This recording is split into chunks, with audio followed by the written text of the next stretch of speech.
So I've got a poem here that I did off the back of a workshop that proceeded an open mic session, and the direction was to take the folded pieces of paper that we were given, and it was handed out in such a way that we'd write down on one side a word to describe. Can you see that? And then on the other side, like so.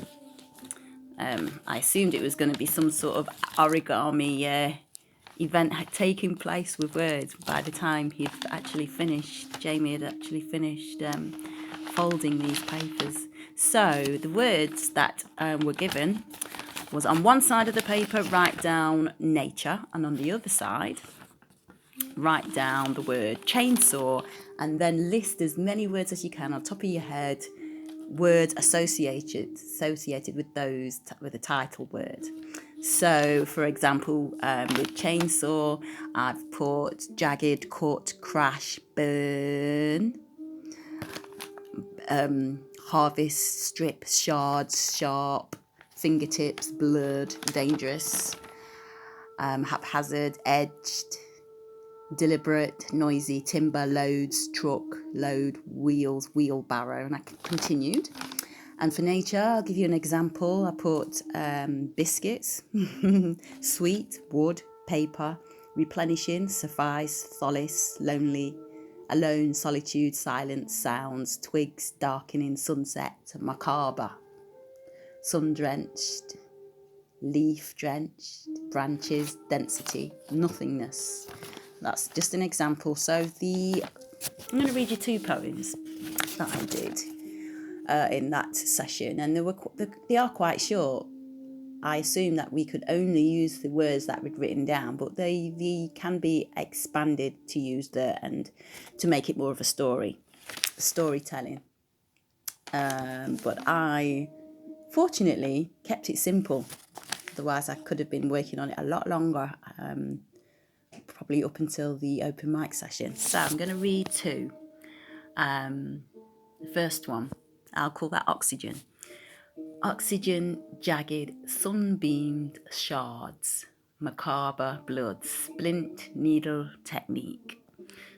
So that's a poem using the theme of nature and those associated words, and chainsaw and the associated words, and picking out the words that had stood out in each list, the words that stood out to the poet the most. And I picked quite a few that stood out for me, and I used those, and then I used them on the second one. I'll read for you. Oxygen, jagged edge, sunbeamed blood, macabre shards, wheelbarrow solace, biscuit sweet generator. The biscuit sweet generator, I suppose, well, I'm just following my own flow of writing, and I suppose that is more about sweetness and being in nature and being like dunking a biscuit in your tea, sort of soothing. And So the second one, I'm now up now, and the second one is called Bar Shelf. The direction here was to describe what you first see. And I missed actually part of the direction. The direction was actually open the door and describe whatever you see after you open the door. And we just happened to be in a bar, and I saw the shelf and the bar. So this is called Bar Shelf, and here it goes. And it starts with the lines. The first line is there is. That's the direction. The second line, it will need to be started with there is again, and then there is, and then they are, and then when they, and then there, as in THEI, as a possession belonging to somebody. So that's there. And the next line would need to start in the right, in the, and the next line I think, and then the next line would be finishing with, but it's way too early to tell. So I now begin, and apparently this is from Carolyn Bird's workshop ideas. So there is a settee, it's grey, but appears blue in the half normal light. There is a shadow you see all around. Apart from that edge, there is memory in that edge where shadow meets material seti. They are not home. Well, they are, but not here.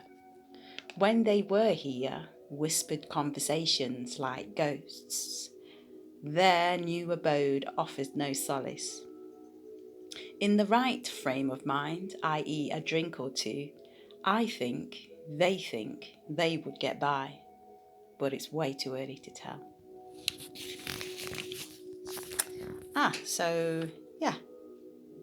So we're just combining those ideas, and I look forward to sharing more of my own as well as those I work with.